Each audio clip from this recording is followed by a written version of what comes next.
diving. Hope comes and stops us in our tracks. Bravely we prove in our striving, trudging together each day.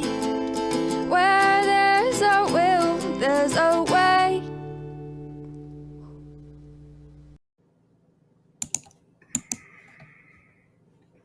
Good morning, everybody.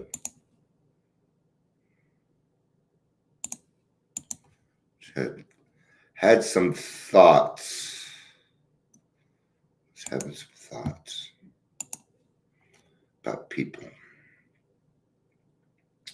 Sponsees mostly. Just wondering, am I taking them through them fast enough through the steps? Curiosities. Good morning. Hope everybody is having a good Tuesday. I'm a little grumpy today, but I'll get over myself. So,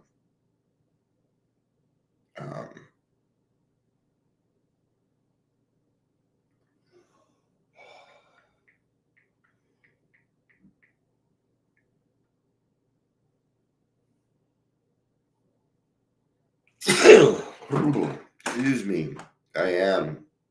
I'm live, and I'm not going to send you your text now. So there, you don't get a text.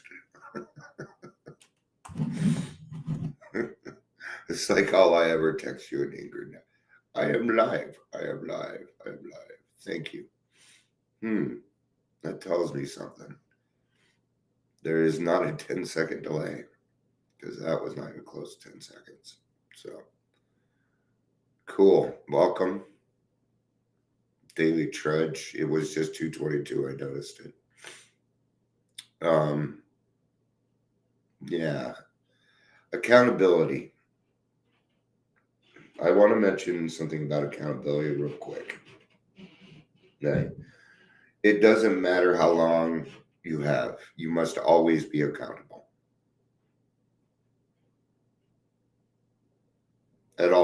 At all times, you need to be accountable. What does that mean? It means that somebody in this world needs to know where you're at all times. You need to go to your meetings on a regular basis. You need to get to know people in the program so that when you don't show up, they're going to wonder where the hell you are. Got to stay accountable. All right, we're at the 3-minute mark, so let's get to the show. I'm surprised you were able to make it, Amber, with the mini trudge going on today. Mini reflections. All right. Welcome to Daily Trudge. My name is Dion. I'm going to be your host. If you're here, please say hello, whether you're watching the live or the rewatch. I've got to blow my nose, especially after that sneeze.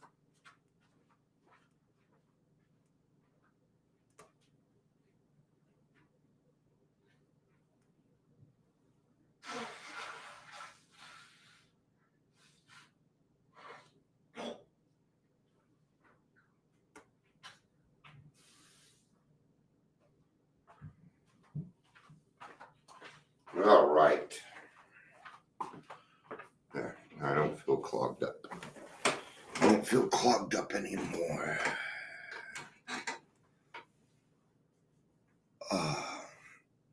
Hey, Mandy. Good to see you. Everybody's having a great conversation here, so I'm going to let you guys talk. And I'll just sit back today. Yeah.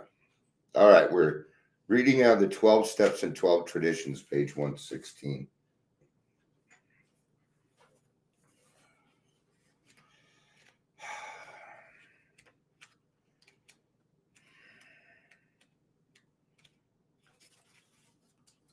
Yay, more step 12. It seems like we did a bunch of this yesterday. So that's okay. All right. See who's here. Hi, Chris, Amber, Mandy. Who else we got? So far, it looks like that's where we're at. Yeah.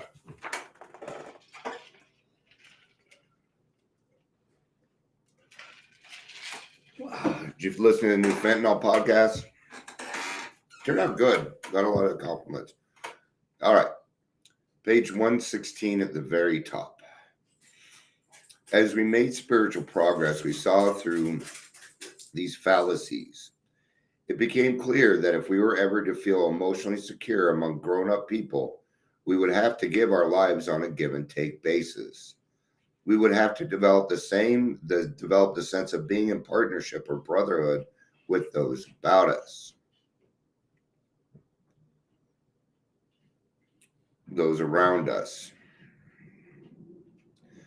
So we're going to put our lives on a give and take basis.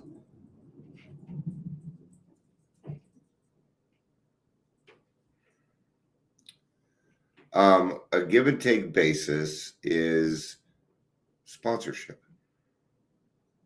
That's what we're talking about. We're talking about giving away what has been given us so freely. We're talking about continuing to take from those that are giving to us.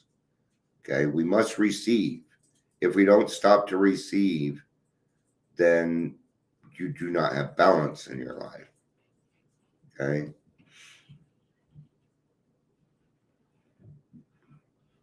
We saw that we would need to give constantly of ourselves without demands for repayment. When we persistently did this, we gradually found that people were attracted to us as never before. And even if they failed us, we could be understanding and not too seriously affected. We read this yesterday, so that's okay. God wants it read again today. And we're getting something, notice we're getting something different out of it this time.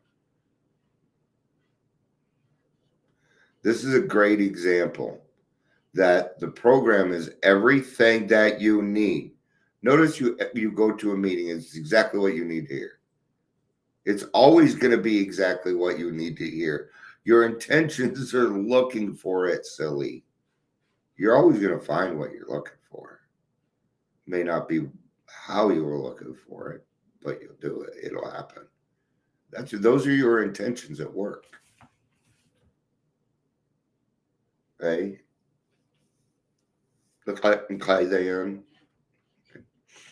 When we developed still more, we discovered the best possible source of emotional stability to be God Himself. All right, emotional sobriety. Okay, I'm not going to go in. I'm going to give the short version of this. Okay, it's we stop utilizing other people for demands for our own emotional stuff. Okay, like being happy. We can't blame others for being sad. Okay, other people cannot make us angry. We allow that to happen. Okay, that's the hard one. I know. Right. Then what you're going to do is you're going to find an exorbitant amount of love, and you're going to give that love away. Why? Because God is love. God is unconditional love. Okay, so I'm going to move towards His perfection in that unconditional love. That is emotional stability, where I'm going to rely upon God for things that I used to put on a human plane. And then I can start to trust myself, even when, like today, I'm like, I gotta have a bad attitude. See how I can recognize that real easy? Okay.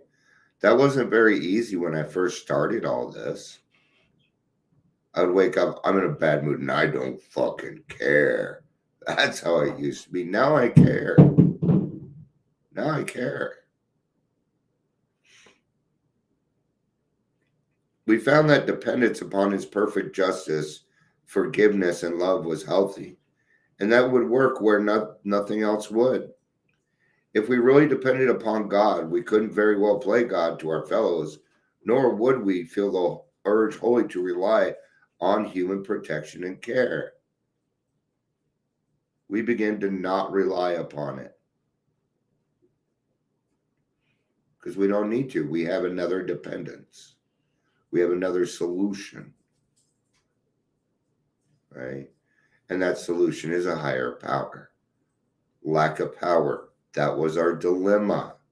We needed a power which could help us. I did. I needed a higher power. We still need a higher power.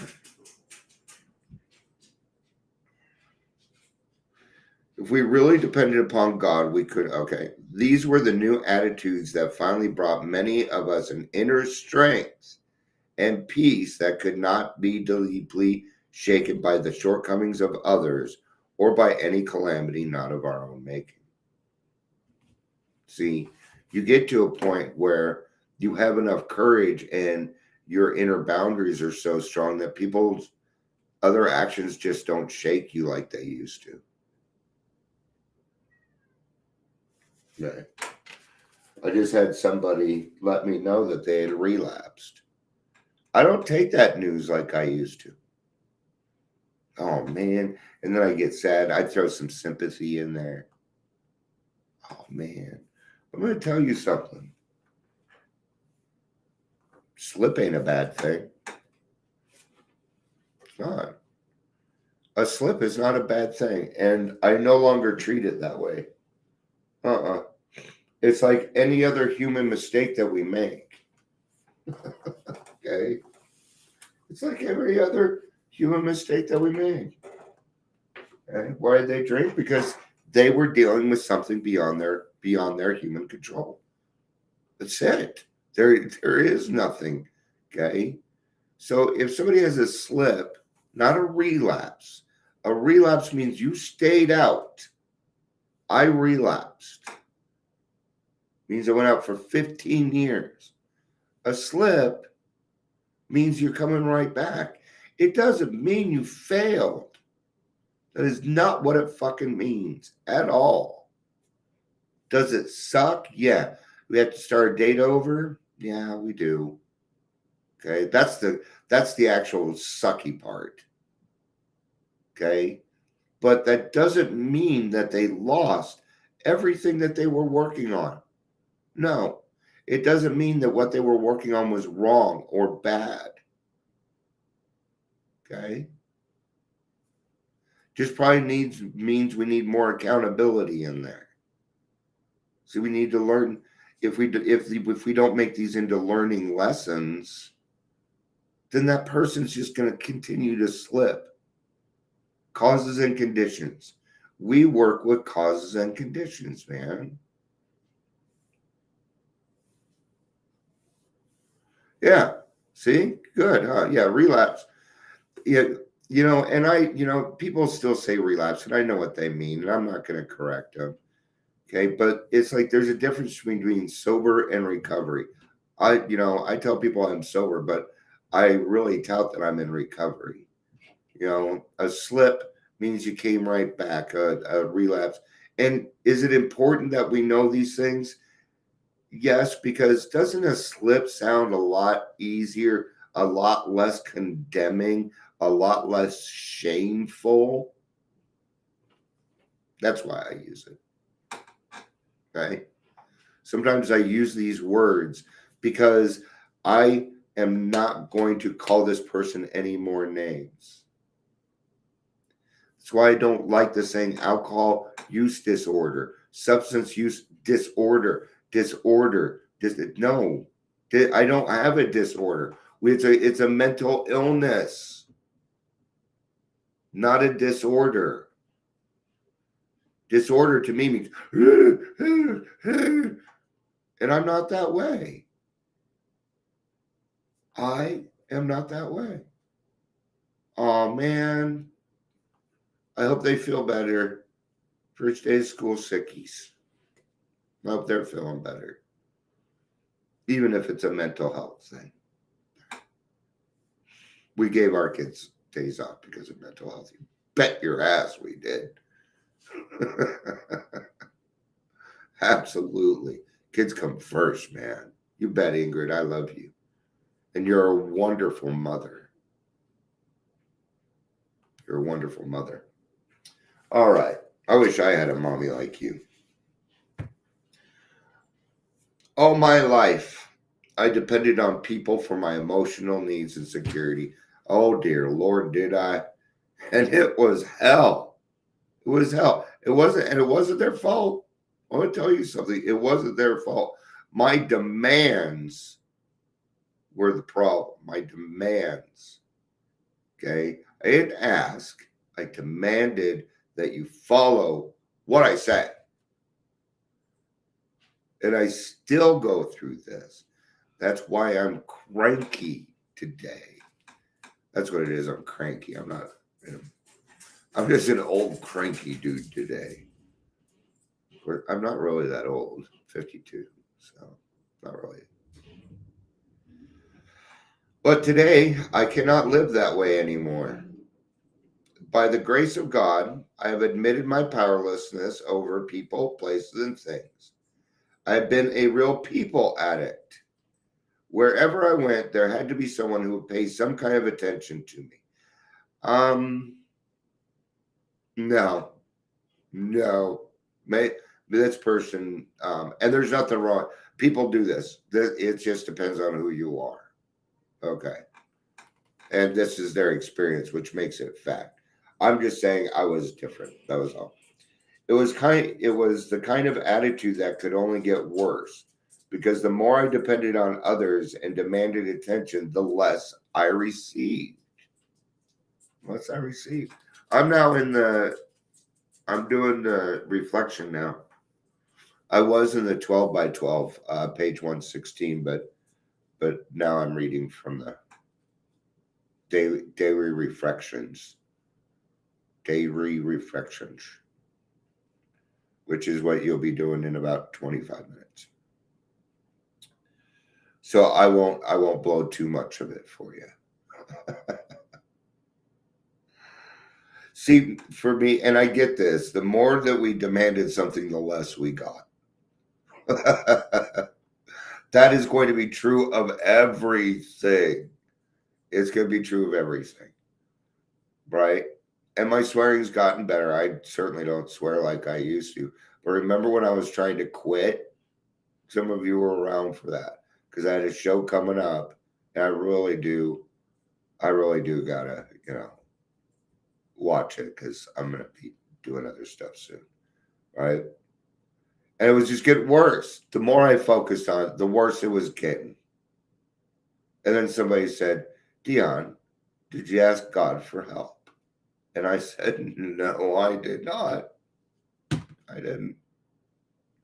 Ask God for help. Bing. There it was. Gotta keep it simple. I have been giving up believing that any human power can relieve me of that empty feeling. There's nobody in this world that can fill it. They might be able to fill it temporarily. But for somebody to be able to fill that hole all the time, not going to happen. See, that's what happens. That's why no new relationships in the first year. No new relationships. Okay? Because in the beginning, it's going to feel like that person is filling up your hole. Okay? The hole in your stomach. Don't be disgusting, people.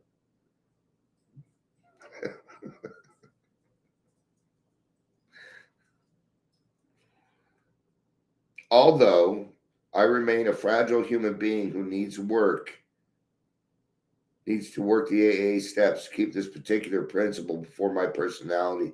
It is only a loving God who can give me my inner peace and emotional stability.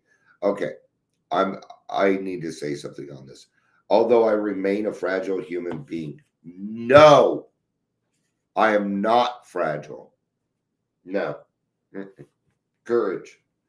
I have a lot of courage. I have boundaries. I'm anything but fragile. No. People of faith are very, very strong. No. And you know what? Us alcoholics and addicts, we're not fragile people. So please don't buy into that one. Please don't buy into that. I'm 5 years sober and I'm still a newcomer. No, the fuck you're not. Grow up. Please grow up, for God's sakes. It's okay. It's okay to grow up. You can still act like a kid. Trust me. All right. Thank you for being here. I love you all. Peace out and have a day.